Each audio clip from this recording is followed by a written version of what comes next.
Bien, chers amis, bonjour. Alors nous voilà réunis encore une fois avec notre ami M. Louis Drey. Nous allons continuer à parler du mal dans l'histoire et notamment l'évolution historique de ces forces négatives qui s'imprègnent évidemment du bien et qui se déguisent évidemment en bien alors qu'elles sont fondamentalement le mal personnifié. Alors je vais laisser la parole à M. Drey qui va faire une introduction. Bonjour également, ça me fait plaisir de reprendre la discussion telle qu'on l'a eue la dernière fois, sur le même sujet, le mal. Et en fait, j'ai été interpellé par une interview de quelqu'un que j'apprécie beaucoup, cet écrivain d'origine anglaise qui s'appelle Batiéor, et qui, en son temps, au lendemain de la guerre de Kippour, c'est-à-dire la fameuse guerre de 73 qui a opposé Israël à tous les pays arabes, eh bien, avait une analyse très très pointue sur les conséquences de ce conflit qui allait toucher vraiment l'Europe et en particulier la France dans les approvisionnements énergétiques, le pétrole. Le pétrole qui est le nerf de la guerre, puisque déjà en 73, si vous avez entendu parler, un certain Jean Lartegui avait sorti un roman pour essayer d'illustrer ce qui se passait au niveau du pétrole, et il l'avait intitulé son roman « Pour tout l'or du diable ». Donc on est bien dans le mal, dans l'histoire. Derrière ce pétrole, ce sont les forces du diable. Et que disait Batiéor? Eh bien Batiéor, c'était très simple. Elle disait que pour assurer l'approvisionnement énergétique de la France de l'époque de Giscard d'Estaing, du président Giscard d'Estaing, avait vendu son âme dans des accords secrets. Et ces accords secrets, c'était les accords qu'on a qualifiés et qu'on a appelés Eurabia.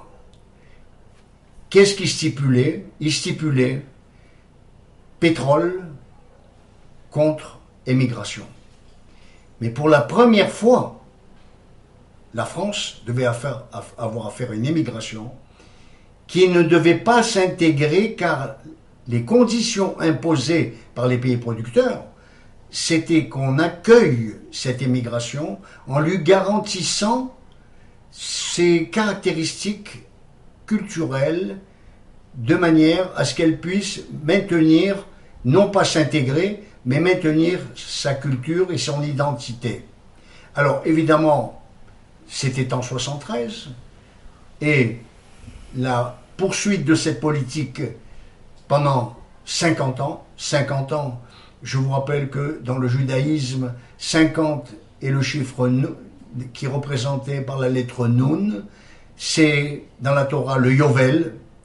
Et que dit justement, regardez ce clin d'œil que nous donne le judaïsme. Nun, c'est dans langue arabéenne, symbolise le poisson et le serpent. C'est-à-dire qu'on peut très bien être entortillé par le serpent, mais se libérer par le poisson. Évidemment, vous le savez, vous, pour ceux qui sont chrétiens, que la symbolique chrétienne qu'on retrouve souvent, c'est les deux poissons qui sont accouplés. Et en fin de compte, par ce même élément, on comprend dans quelle situation catastrophique s'est impliquée la France, au point, aujourd'hui, d'avoir perdu quasiment son identité. On est dans un effondrement moral, culturel, une colonne vertébrale qui ne peut... Qu'est-ce qu'est la colonne vertébrale d'une nation? Ce sont ses valeurs, sa morale. Or, la morale de la France, c'était une morale judéo-chrétienne. Et si vous faites attention à tous les documents qui ont été émis dans les grandes conférences internationales ces dernières années, eh bien, pour la France, on ne mentionne plus la culture judéo-chrétienne. Alors, au nom de quoi? Au nom d'un rapprochement de la civilisation occidentale avec la civilisation orientale, musulmane, c'est-à-dire rapprocher les deux bords de la Méditerranée. Mais rapprocher les deux bords de la Méditerranée en niant ses propres valeurs et en excluant, parce que c'est là que je veux en venir, dans ces accords secrets, il y a eu un diktat des pays arabes pétroliers. Et ce diktat, c'était que la France et l'Europe aient une politique anti-israélienne. La phraséologie qui a été développée à partir de là et qui s'est insinuée dans tous les médias, c'est d'avoir habillé Israël comme un épouvantail et d'avoir, en fin de compte, inversé le sens de l'histoire. On a créé un peuple palestinien qui n'existait pas avant 1967, puisque je vous le signale, Israël a été créé en 1948, mais une partie de la Cisjordanie, ce qu'on appelle la Cisjordanie, était sous souveraineté, à l'époque, avant la guerre des 6 jours, jordanienne. Et en fait, à ce moment-là, il n'y a eu aucune revendication d'identité palestinienne. Quand avons-nous entendu parler d'identité palestinienne? À la réunification de Jérusalem et de la guerre des 6 jours. Non, si je peux me permettre d'interrompre, excusez-moi, je me permets d'interrompre. L'identité, ce qu'on appelle palestinienne, a été organisée par les services secrets soviétiques de l'époque, notamment avec les Roumains, avec les services secrets roumains, dès 1964. Et on avait, dès 1964, ça veut dire 3 ans avant la guerre des 6 jours. Et on avait demandé à l'époque au président du secrétaire général du Parti communiste de cette époque-là, qui s'appelait Waldeck Rochet, de bien vouloir en parler et de diffuser cela à partir d'une conférence, je ne sais pas si les anciens se rappellent, à la Mutualité en 1968. C'est à la Mutualité en 1968, après les fameuses manifestations, que pour la première fois, votre humble serviteur a entendu l'existence d'un peuple palestinien. Et ça a été organisé de main de maître par les services secrets soviétiques et les services secrets roumains. Et cela, c'est le fer de lance de tout ça, c'est le Parti communiste français, je dis bien français, avec M. Waldeck Rochet. Donc, en fin de compte, dès cette période, les diplomaties occidentales ont voulu obtenir d'Israël un retrait sur la base des frontières de 1949. Autant dire... 47, il y a eu un plan de partage, et en fait, le premier ministre de l'époque de la guerre de 6 jours, Abba Eban, appelait ces frontières... Lévi Eshkol, excusez-moi. Lévi Eshkol appelait ces frontières les frontières d'Auschwitz. Parce que c'était des frontières indéfendables. Mais les Occidentaux le savaient. En fin de compte, pour rapprocher les deux bords de la Méditerranée, on était prêt à sacrifier l'État d'Israël. Alors, en fait, c'était pas la peine de pleurer sur le génocide de la Shoah, puisque ce génocide de la Shoah s'habillait d'une autre manière à cette époque, vous avez certainement entendu parler de l'antisionisme, qui n'est ni plus ni moins que de l'antisémitisme. Et à ce moment-là, on a véhiculé, on a endoctriné toutes les opinions avec une histoire falsifiée pour faire admettre que Israël occupait des terres qu'elle ne devait pas occuper. Aujourd'hui, nous voyons le résultat. C'est que nous sommes dans nos destins profondément liés à la France et Israël. La France paye un prix fort à cette politique. Elle est désintégrée littéralement de l'intérieur. Et je ne veux pas aller plus loin dans la géopolitique, parce que pour les choix qui sont faits aujourd'hui en politique extérieure, l'aventure de ce qui est en train de se passer en Europe avec l'Ukraine et la Russie risque de coûter très très cher à la France. Oui, je voulais aussi, Louis, excuse-moi, je voulais aussi préciser que ce qui se passe en Afrique, notamment au Niger en ce moment, n'est pas moins grave et susceptible d'extension guerrière. Les forces qui sont en Afrique aujourd'hui, notamment en Afrique occidentale, en Afrique de l'Ouest, ce sont des forces qui sont très présentes, que ce soit du côté russe par Wagner ou autre interposé, comme du côté américain. N'oublions pas que les Américains ont de nombreuses bases, notamment de drones, au Niger, et les Français, bien entendu, sont au Niger et en Côte d'Ivoire depuis de très très très nombreuses années. Et donc, ce qui se prépare là, c'est une tempête, j'espère, si Dieu veut, que ce ne soit pas guerrier, parce que cela risque d'entraîner dans le continent africain un bouleversement absolument paraclysmique.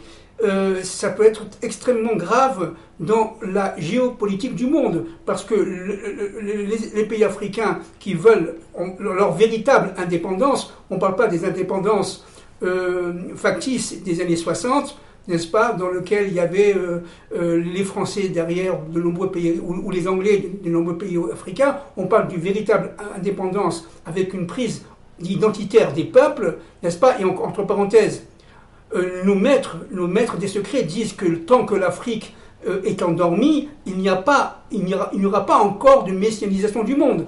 Les Africains et les Juifs sont reliés là par une sorte d'histoire du silence et une histoire de la souffrance. Et donc, il faut absolument que les peuples africains retrouvent leur vraie indépendance, leur vraie identité propre, de manière à ce que les forces de Ham, dans la Torah, n'est-ce pas, fassent tchouva et reconnaissent leur Dieu.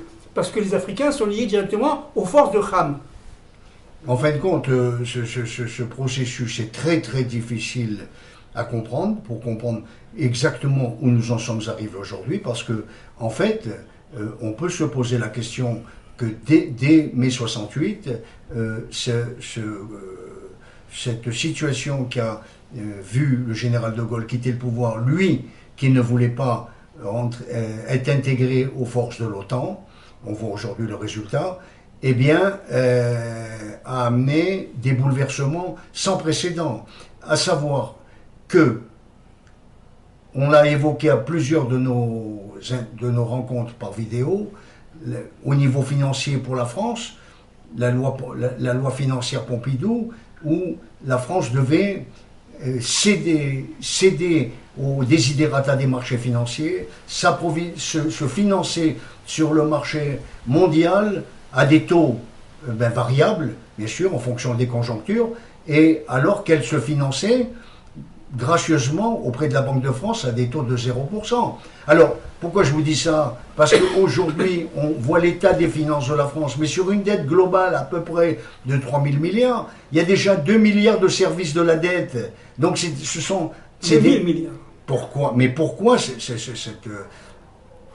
stratégie? Parce que c'était la stratégie de la haute finance qui avait ce projet du nouvel ordre mondial. C'était ni plus ni moins ce qu'on veut faire aujourd'hui au peuple, les mettre en esclavage. Mais avant de mettre en esclavage les peuples, il fallait mettre en esclavage les États.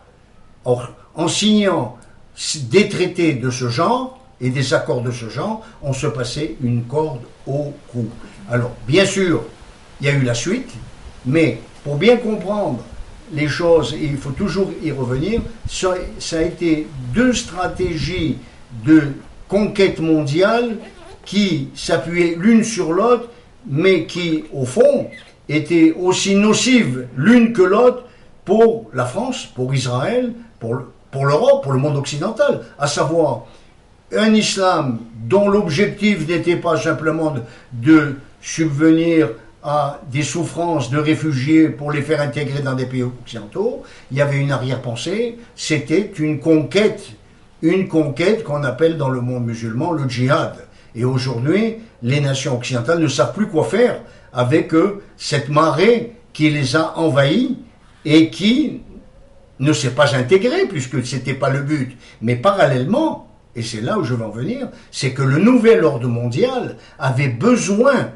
de ces masses émigrées pour casser la colonne vertébrale de l'identité des peuples, de manière à en faire un vulgaire magma de consommateurs qu'on alimentait en slogan publicitaire et en faisant des consommateurs. C'est ce que disait notre cher Herbert Pagani, visionnaire dans les années 70, quand il prenait la parole au nom du président américain, et il ne s'adressait plus, le président américain, des citoyens, mais chers consommateurs. C'est tout. C'est le but de la société de consommation. Mais vous, qui avez quand même un sens de la morale, vous savez très bien qu'une civilisation ne peut pas tenir uniquement sur la matière. Si sa vie n'est pas transcendée par des profondes valeurs. Et ces profondes valeurs, c'est des profondes valeurs que vous partagez, vous et nous, ce sont les valeurs judéo-chrétiennes. Nous avons cette symbiose entre nous qui n'a rien à voir avec les valeurs du monde musulman. On vous rabâche les oreilles avec l'islam est une religion de paix, mais vous pouvez voir le résultat. Alors, pour reprendre les points d'un document que je m'étais procuré et qui m'avait en son temps laissé perplexe, on va encore revoir cette fois-ci les points complémentaires des directives du nouvel ordre mondial pour aboutir à sa dictature finale. Parce que c'est bien là le but final. Une dictature mondiale, actuellement, on vous parle de monnaie numérique, c'est très simple. Pourquoi? Parce que ce sera l'outil de traçage et de dressage en même temps des peuples, parce que si on ne se tient pas bien, eh bien, on n'a plus d'identité sociale, on nous coupe tous les codes. Alors voilà. Alors, je prends les points que je n'avais pas évoqués. Les artistes futurs seront à notre image, ou bien nous pourrons survivre. Fini donc ce temps où des créations culturelles indépendantes mettaient à tout moment en péril nos projets mondialistes, comme ce fut si souvent le cas dans le passé. Par cette même économie, il nous sera alors possible de nous servir des forces militaires des États-nations, telles celles des États-Unis, dans des buts, bien entendu, en intervenant humanitaires. En réalité, ces forces nous serviront à soumettre des pays récalcitrants à notre volonté. Ainsi, les pays du tiers-monde, et c'est eux qui se soulèvent actuellement en Afrique, et d'autres semblables à eux, ne pourront pas être en mesure d'échapper à notre volonté de nous servir de leur population comme main-d'œuvre esclave. Voilà. Alors, pour contrôler le marché mondial, nous devrons détourner la productivité de son but premier. C'est ce que nous avions toujours pensé, que les progrès technologiques libéreraient l'homme de la servitude du travail. Alors, c'est le projet inverse. C'est empêcher l'homme de se libérer de la servitude, libérer l'homme de la dureté du travail. Nous l'orienterons en fonction de la retourner contre l'homme, en asservissant ce dernier à notre système économique, où il n'aura pas le choix de devenir notre esclave et même un futur criminel. Tous ces transferts à l'étranger de nos multinationales et la réorganisation mondiale de l'économie auront pour but, entre autres, de faire grimper le chômage dans les pays occidentaux. Donc, vous voyez les points que je vous donne actuellement, c'est ce que nous avons vécu ces dernières années et qui aboutissent à quasiment à l'effondrement économique. Bien, je voudrais quand même ici intervenir en tant qu'économiste un tout petit peu, avec un esprit de synthèse et de simplification à l'extrême. Le taux de productivité, il y a plusieurs formules, il y en a au moins 7. Mais qu'est-ce que c'est que la productivité? La productivité, c'est un rapport entre la production et le temps mis pour produire, multiplié par 100, parce que c'est un taux. Maintenant, ce qui est important, c'est que les machines ont réduit ce rapport. Mais en réduisant ce rapport, ils ont augmenté la productivité.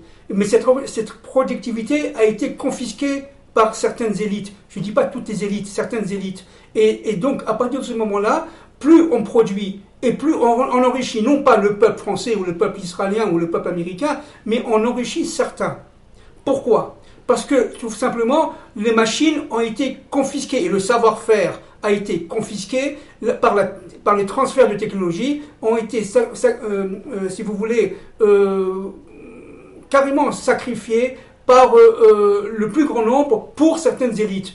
Et donc, nous avons vu aujourd'hui un phénomène que, à ma connaissance, aucun économiste n'a analysé jusqu'à il y a une trentaine, quarantaine d'années, c'est qu'en fin de compte, plus le taux de productivité augmente et plus les élites s'enrichissent. Alors qu'on a toujours enseigné, j'ai toujours appris que c'était tout simplement l'augmentation du taux de productivité entraînait évidemment une diminution de la pénibilité du travail et donc le fait que les hommes qui travaillent, les travailleurs, sont de plus en plus libres. Et c'est pas du tout ce qui s'est passé parce qu'en fin de compte, ils ont gagné en liberté, mais ils ont perdu cette liberté en étant esclavagisés, si vous voulez. Donc, il y a eu une sorte de confiscation de ces forces de liberté à leur propre profit. Et là, si vous voulez, les élites ont gagné sur tous les plans. Ils ont gagné au niveau financier, parce qu'évidemment, l'argent qu'ils gagnent a été placé sur le marché financier, avec tous les mécanismes de multiplicateurs d'investissement financier qui existent, n'est-ce pas? Les spécialistes me comprendront. Mais vous avez aussi le fait que, et là c'est une gifle carrément socialiste, et notamment à un de mes maîtres qui s'appelait Jean Jaurès, et qui dit qu'en fin de compte, tout le travail, c'est ce qui est force de richesse, qui est source de richesse, n'est-ce pas? Tout le travail doit aller pour l'émancipation de l'humain, pour l'émancipation de l'universalisme, et pas le contraire, et pas la féodalisation de l'universalisme à quelques-uns.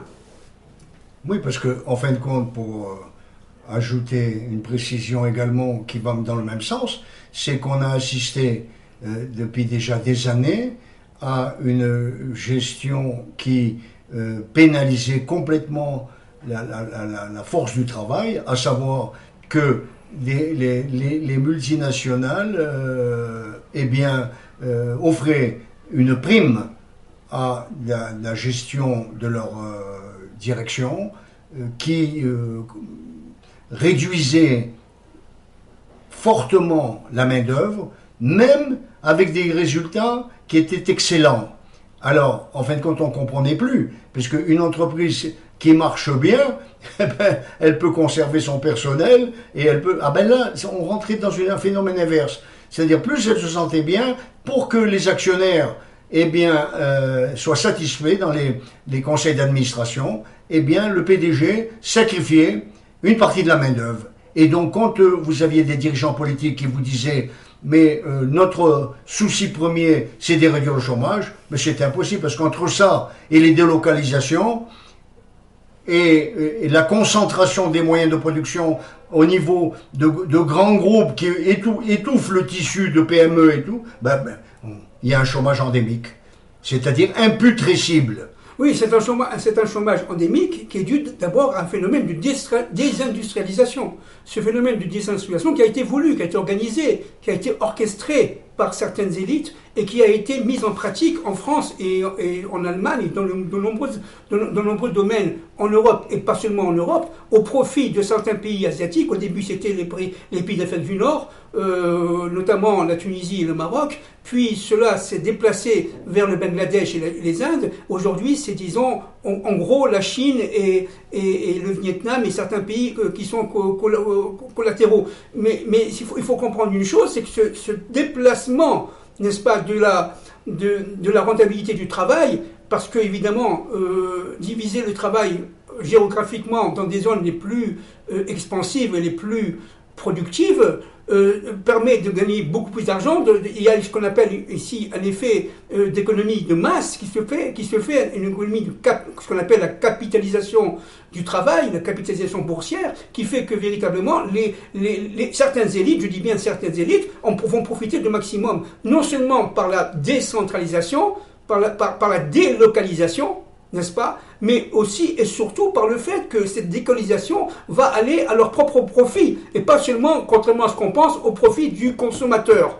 Vous comprenez? Parce que les masses de consommateurs ont l'impression, en achetant chinois ou autre, de payer moins cher. C'est vrai qu'ils payent moins cher par rapport au coût de production en France, en Allemagne ou aux États-Unis, ça c'est certain, mais seulement il faut bien comprendre que le taux de profit est bien plus supérieur en produisant en Chine ou au Vietnam qu'en produisant en France ou en Allemagne ou aux États-Unis ou en Angleterre. C'est-à-dire qu'en fin de compte, il va y avoir ici une sorte de sélection par la capitalisation de la productivité et de la production de manière à sélectionner les points de production dans le monde les plus expansifs, de manière à les utiliser à leur propre fin, à eux, élites. Donc, si vous voulez, tout cela se fait au détriment, contrairement à ce qu'on pense, contrairement à ce qu'on vient vous nous dire, au détriment du consommateur.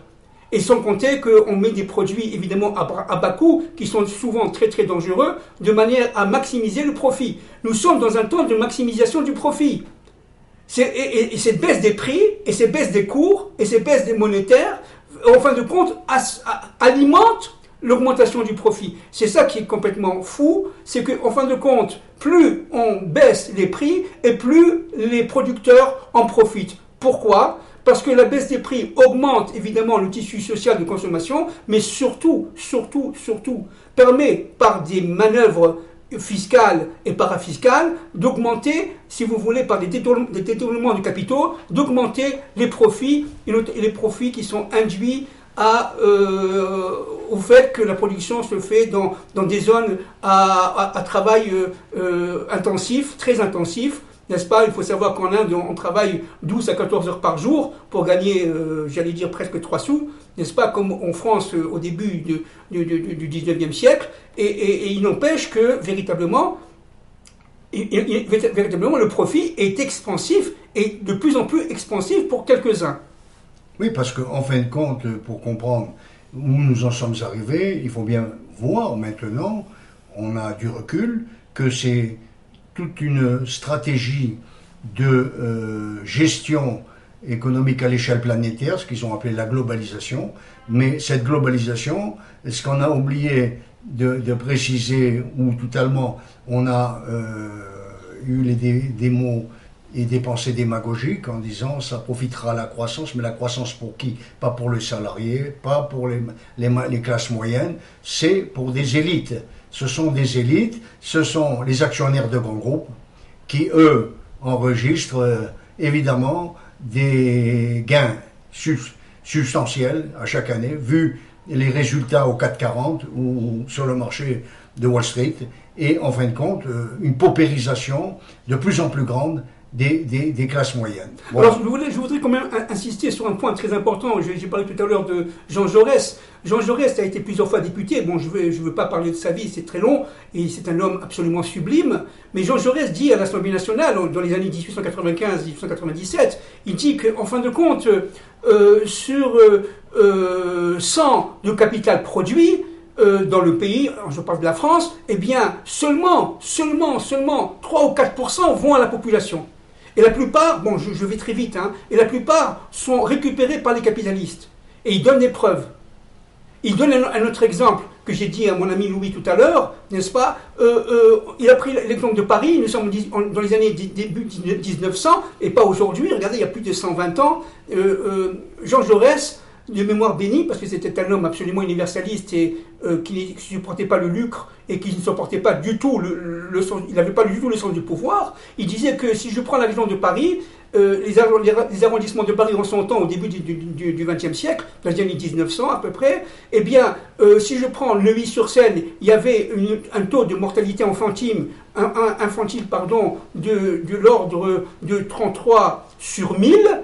Si je prends, par exemple, le Marais, le 4e arrondissement, on arrive à 120 à peu près sur 1000, mais si je prends le quartier de Belleville à Paris, qui était à l'époque un quartier ouvrier, on dépasse des 540 sur 1000. Il dit, comment vous pouvez expliquer cela? C'est-à-dire qu'en fin de compte, l'exploitation de l'homme par l'homme, qui n'est pas d'aujourd'hui, déjà à cette époque-là, quand vous écoutez les discours socialistes de cette époque-là, encore une fois, Jean Jaurès, qui connaissait très bien la théorie marxiste, n'était pas marxiste. Jean Jaurès était un universaliste qui était profondément humaniste, profondément humain. Il voulait le bonheur de l'homme, il voulait que l'homme soit tout simplement, identitairement, un être humain avec des relations sociales mûres et anoblies, de manière à ce que véritablement on ait plaisir de vivre en France, ou on ait plaisir de vivre dans l'espace social européen de l'époque et dans l'espace mondialiste de l'époque, je dis bien de l'époque. Donc c'est-à-dire que les discours de Jean Jaurès, si vous les écoutez, et vous pouvez les avoir, n'est-ce pas, sur Internet, et dans YouTube ou ailleurs, eh bien vous verrez qu'en fin de compte, c'est extrêmement moderne. Et que ce qui s'est passé il y a 120 ans, eh bien on le revit aujourd'hui. Mais la différence, c'est qu'il y a 120 ans, ça concernait la France et quelques pays européens. Aujourd'hui, ça concerne le monde entier. Nous avons véritablement un mondialiste invétéré, qui aujourd'hui prend tout son sens. Le mal est partout. À l'époque, si vous voulez, certaines nations étaient plus ou moins développées. La France était un pays développé, un pays, on dirait aujourd'hui colonial, mais la France était un pays qui avait un avenir qui lui était propre. Et Jean Jaurès voulait absolument développer dans cet avenir qui était propre à la France, n'est-ce pas, un avenir heureux pour l'humain, et non pas pour quelques-uns. Ben oui, mais à cette époque, on vivait avec des hommes politiques qui avaient des buts humanistes, et la France, elle a eu des gens comme ça. Mais on voit très bien comment a fini Jaurès assassiné. Émile Zola était aussi un très grand altruiste qui s'était impliqué politiquement dans le procès Dreyfus. Il y a eu une polémique là-dessus, mais enfin il semblerait que c'est un assassinat également. Sadi Carnot a été assassiné. Donc on était encore une génération où on faisait appel à l'humain. Et là, on est dans une civilisation qui a perdu complètement le sens de l'humain, qui ne sait même plus où elle va, et les individus sont... Alors, en fait, ce qui est indispensable, parce que maintenant le temps nous est compté, c'est qu'il y ait un réveil des peuples. Parce que sans ce réveil, aujourd'hui, au stade... Je vous signale qu'une députée, une parlementaire au Bundestag a évoqué la campagne du Covid comme une manipulation que l'on n'a jamais connue à l'histoire de nation, à l'échelle de l'humanité. Et ce qui est en train de se préparer actuellement, je le sens venir gros comme une maison. On est en train de tenter de nous faire prendre conscience qu'il y aurait des variantes du Covid qui sont en train de se manifester, qui pourraient être dangereuses. On est en train de préparer les opinions à une nouvelle phase de ce qu'on a connu. Alors évidemment, pourquoi ? On continuera à laminer le petit commerce, les petites industries, tout ça au profit des multinationales, mais surtout, de museler les peuples. Parce que tout ça va avec l'identification faciale et compagnie, vous le savez. Or, c'est pas pour rien que dernièrement, j'ai lu que Macron avait fait acheter des millions de doses encore de vaccination. Donc, ils ont l'idée derrière la tête de remettre ça. Alors, je continue. Cette situation sera d'autant plus réalisable parce qu'au départ, c'est tous les points de leur programme. C'est drôlement important de savoir ça. Nous aurons privilégié l'importation massive de produits de base à l'intérieur des États-nations et du même coup, nous aurons surchargé ces États par l'emploi exagéré de leur population à la production de services qu'ils ne pourront plus payer. Mais évidemment, qu'est-ce qui paye le secteur tertiaire ? C'est la richesse de la nation au niveau industriel. Mais si il n'y a pas une richesse au niveau industriel, il n'y a plus personne qui peut payer les services. Donc c'est l'effondrement. Ces conditions extrêmes multiplieront par millions les masses d'assistés sociaux de tout genre d'illettrés et de sans-abri. On le voit, Paris est couvert l'hiver maintenant de sans-abri. Les gens ne peuvent même plus se loger. Oui, je voulais quand même insister sur un point très important. D'abord, le discours, encore une fois, je reviens à Jean Jaurès, qu'il a fait sur le président Casimir Perier dans les années 1897. C'est très très intéressant. Déjà, si vous lisez ce discours à l'Assemblée nationale de l'époque, eh bien vous verrez qu'effectivement, c'est exactement ce qu'on vit aujourd'hui. Les choses ne sont pas changées. La différence, c'est qu'aujourd'hui, c'est bien plus important, bien plus dangereux, parce que tout simplement, ça entraîne le monde entier. Maintenant, si je reviens au combat contre l'Ukraine, par rapport à la guerre de l'Ukraine aujourd'hui, il faut bien comprendre que les Occidentaux ont pensé tout simplement diviser la Russie, la faire imploser de l'intérieur en agissant sur son économie, sur son incapacité à faire face aux efforts de guerre, parce que les efforts de guerre sont absolument extrêmement expansifs, c'est très très très cher, mais en fin de compte, la conséquence numéro un de ce qu'on voit, c'est que la Russie est en train de se réindustrialiser, et elle s'industrialise à l'outrance, alors que des pays comme la France, ou voire même l'Allemagne, sont en train de se désindustrialiser. C'est incroyable, nous vivons là une sorte de courroie de transmission qui fait que, en fin de compte, plus on cherche à développer ce conflit en Ukraine, et plus on donne la possibilité à la Russie de réparer ses erreurs du passé et de s'industrialiser à outrance, notamment avec les affaires du BRICS et avec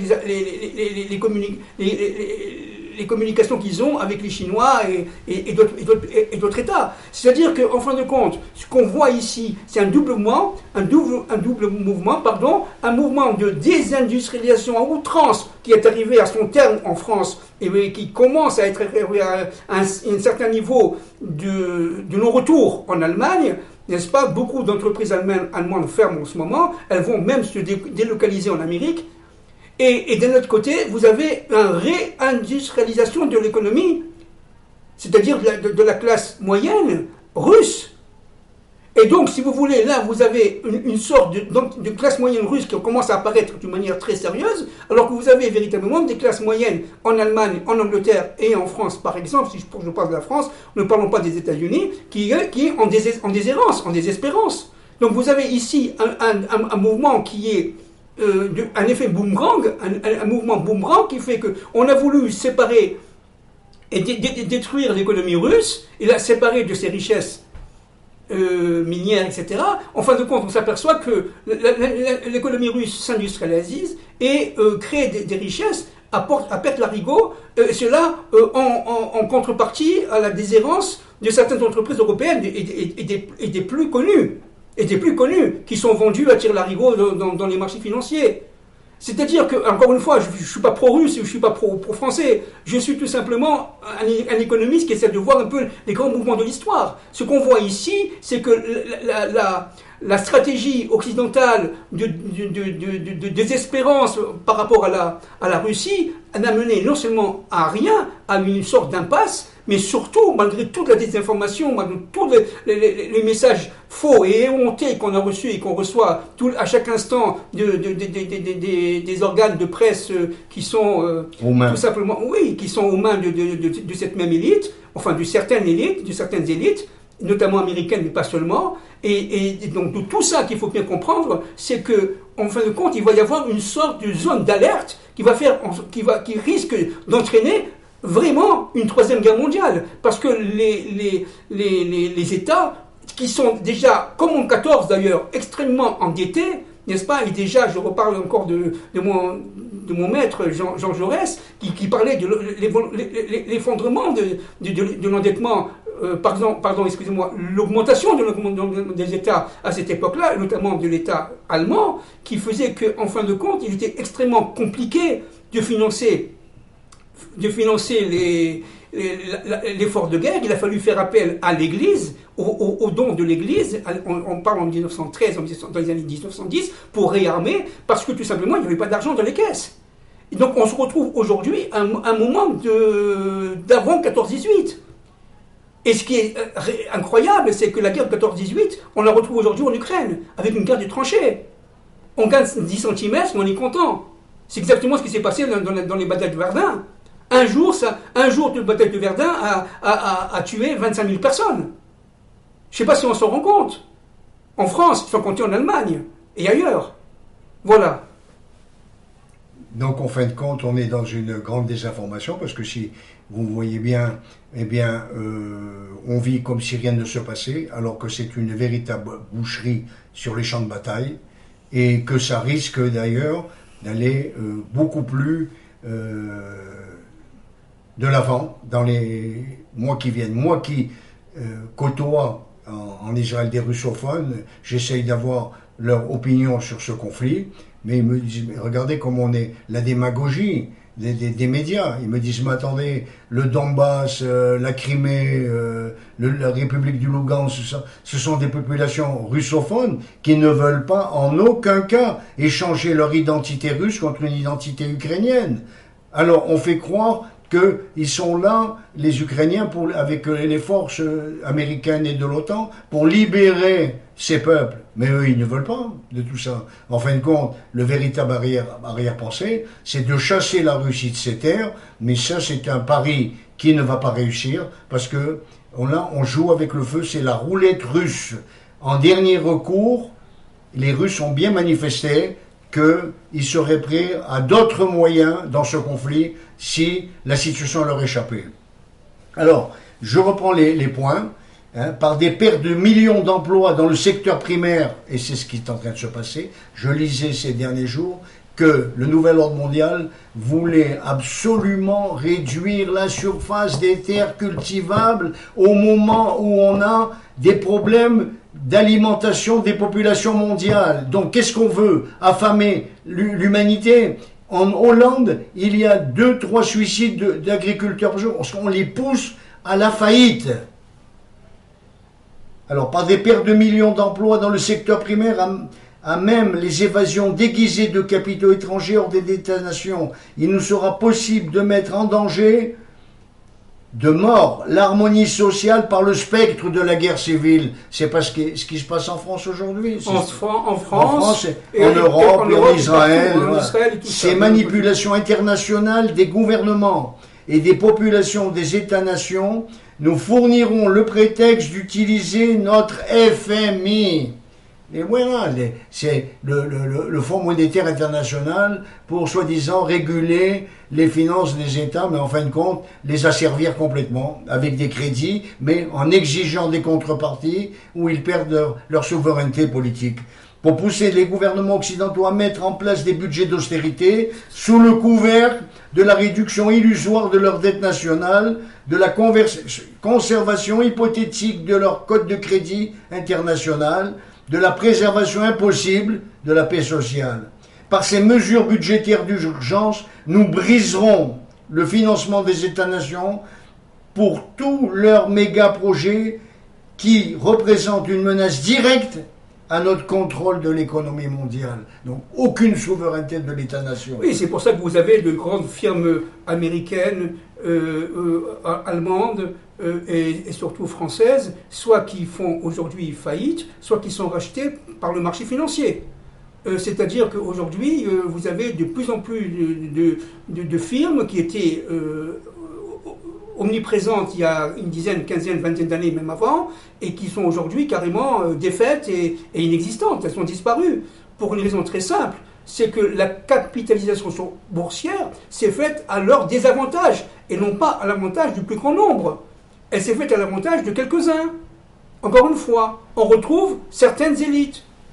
Alors, d'ailleurs, toutes ces mesures d'austérité nous permettent de briser la volonté nationale de structure moderne dans les domaines de l'énergie, de l'agriculture, du transport et des nouvelles, l'information. Ces mêmes mesures nous offriront l'occasion rêvée d'instaurer notre idéologie de la compétition économique. Celle-ci se traduira comment? Eh bien, très simple. À l'intérieur des États-nations, par la réduction volontaire des salaires, des départs volontaires avec remise de médailles de services rendus, ce qui nous ouvrira les portes à l'installation partout de nos technologies d'intelligence artificielle, technologies de contrôle. Dans cette perspective, tous ces départs seront remplacés par des ordinateurs à notre service. Voilà le monde orwellien. Ces transformations sociales nous aideront à changer en profondeur la main-d'œuvre policière et militaire des États-nations, sous le prétexte des nécessités du moment et sans éveiller les soupçons. Nous nous débarrasserons une fois pour toutes de tous les individus ayant une conscience judéo-chrétienne. C'est ça qu'il faut. C'est ce que j'avais abordé le sujet de la colonne vertébrale de la nation. Cette déstructuration du corps policier et militaire nous permettra de limoger sans contestation le personnel âgé, de même que tous les éléments ne véhiculant pas nos principes mondialistes. Oui, je voudrais quand même ici, excuse-moi Louis, je voudrais ici appuyer un point très très important. Ce qui se passe en Allemagne, c'est très grave, parce que tout simplement, l'Allemagne repose, l'économie allemande, je vais très vite, en quelques secondes, repose sur une énergie qui est une énergie bon marché. Avec ce qui s'est passé avec le Gulf Stream, etc., et l'augmentation des prix, des coûts de production allemands, eh bien, les produits allemands sont de moins en moins compétitifs. Avant, ils étaient très chers, mais ils étaient de très bonne qualité. Mais ils reposaient aussi sur une technologie pétrolière et énergétique à bas coût. Aujourd'hui, la technologie pétrolière a augmenté, son coût a augmenté, donc les prix ne sont plus compétitifs, et surtout l'Allemagne se trouve tout simplement engagée auprès d'une concurrence extérieure, notamment américaine, qui est exacerbée. Alors ce qui se passe aujourd'hui en Allemagne, c'est tout simplement la délocalisation des entreprises allemandes en Amérique. C'est complètement incroyable, mais c'est ce qui se passe en ce moment, avec véritablement une sorte de désindustrialisation de régions comme la Ruhr et comme certaines régions allemandes qui étaient depuis 100-200 ans des régions industrialisées à outrance. Aujourd'hui, nous avons une sorte de dilution de la classe moyenne allemande. Et ça, c'est très très dangereux. Et ce qui est incroyable, qu'on a dit tout à l'heure, face à ça, vous avez une levée, une augmentation de la classe moyenne russe. Donc vous avez ici une sorte de vase communicant qui fait que véritablement, aujourd'hui, les choses s'accélèrent, les choses vont très vite, les événements sont très vite, et cela peut mener à, comme en 14, comme en 39, malheureusement, à une troisième guerre mondiale. Parce que tout simplement, les mécanismes de prudence, les mécanismes de contrôle seront tout simplement inaccessibles. Et justement, pour aller dans le sens que nous disions, dans ce contrôle du monde, dans le même temps et toujours sous le prétexte de coupures budgétaires, nous veillerons au transfert de bases militaires des États-nations vers l'Organisation des Nations Unies. Or, il y a peu de temps, apparu un article qui m'a interpellé. On est dans la phase finale.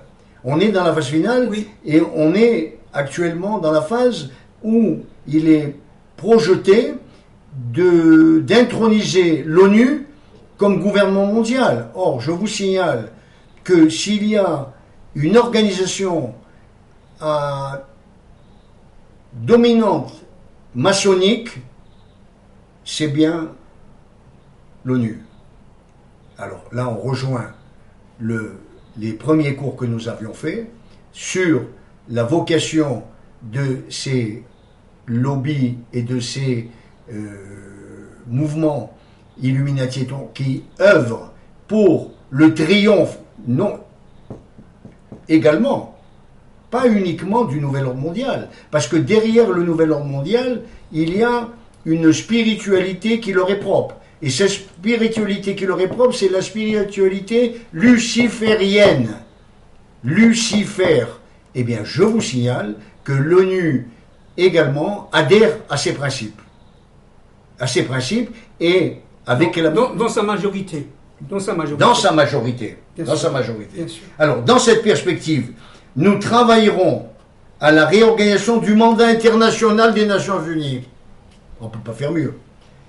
De force de paix sans pouvoir décisionnel, nous l'amènerons à devenir une force d'intervention où seront fondues en un tout homogène les forces militaires des États-nations. Imaginez, mais c'est l'OTAN, hein, c'est l'OTAN. Imaginez que, après les événements que vous avez connus en France, que la situation dérape à un niveau supérieur et que les forces de police, forces de sécurité lèvent les bras, eh bien, les dirigeants politiques qui sont de mèche et qui ont été mis en place par ce gouvernement mondial proposeront des forces de l'ONU, des forces de paix, pour reprendre le contrôle de la situation, autant dire l'occupation par des forces étrangères du territoire national. Parce qu'à partir du moment où elles auront mis le pied, elles ne quitteront plus le territoire national. Et c'est fini, le pays aurait perdu son identité totale. Alors, ce qui nous permettra d'effectuer sans combat la démilitarisation de tous les États, de manière à ce qu'aucun d'entre eux dans l'avenir ne soit suffisamment puissant pour remettre en question notre pouvoir mondial. Et c'est ça qui est en jeu aujourd'hui, non seulement en Europe, mais en Afrique. C'est ça qui est... Et le conflit africain, si Chasvé Shalom, au niveau militaire, il a lieu, ça va faire boule de neige. Et ça va réveiller aussi l'Amérique du Sud. C'est-à-dire, véritablement, là, nous allons dans un conflit planétaire qui risque tout simplement de nous dépasser complètement. Parce que les points d'ancrage, les points de contrôle auront sauté les uns par rapport aux autres. Les uns par rapport aux autres. Toute la politique de la France dans ses colonies africaines risque de sauter dans les prochaines semaines, dans les prochains mois, d'un seul coup, parce que tout simplement, il n'y a plus d'éléments de contrôle. Ça sera le sauf qui peut face au soulèvement, au réveil des populations et de leurs délégués, et face au soulèvement véritablement du conflit qui risque de se généraliser en Europe. La situation, elle est très sérieuse. Parce qu'en fin de compte, dans l'histoire du capitalisme, il y a eu deux phases très importantes, fondamentales. Il y a eu toute l'histoire de ces luttes ouvrières et de ces combats politiques pour plus de liberté, pour moins d'asservissement. C'était l'époque du capitalisme industriel. Mais en fait, là où on rentre dans une phase décisive du capitalisme pour mettre à genoux les peuples dans une dictature mondiale, c'est la phase du capitalisme financier. Et cette phase du capitalisme financier, c'est le grand casino du siècle. Alors, pour conclure, pour finir, je reviens encore à mon cher maître Jean Jaurès. Jean Jaurès a fait un discours là-dessus sur le capitalisme financier. Nous sommes au début du 1900, dans les années 1902-1906. Je ne sais pas si on s'en rend compte, n'est-ce pas? Et il disait déjà exactement ce que l'on dit et ce qu'on entend aujourd'hui, c'est que le capitalisme financier, il est dominant, il domine comme une pieuvre, de plus en plus. Déjà, il y a 120 ans. Il y a 120 ans, je ne sais pas si on s'en rend compte. Nous sommes en 2023, il disait ça en 1903, faites votre compte, quoi. 123 ans. Ça veut dire que le problème n'est pas nouveau. Alors, qu'est-ce qui change aujourd'hui? C'est tout simplement la mainmise du contrôle individuel et collectif par des puissances étrangères qui sont tout simplement organisatrices par la technologie, par la haute technicité, enfin, Internet et tout le reste, qui sont organisatrices tout simplement de leur propre pouvoir et de leur propre volonté de surpuissance. Mais évidemment que Akadosh Baruch Hu, Dieu ne laissera pas faire, bien entendu.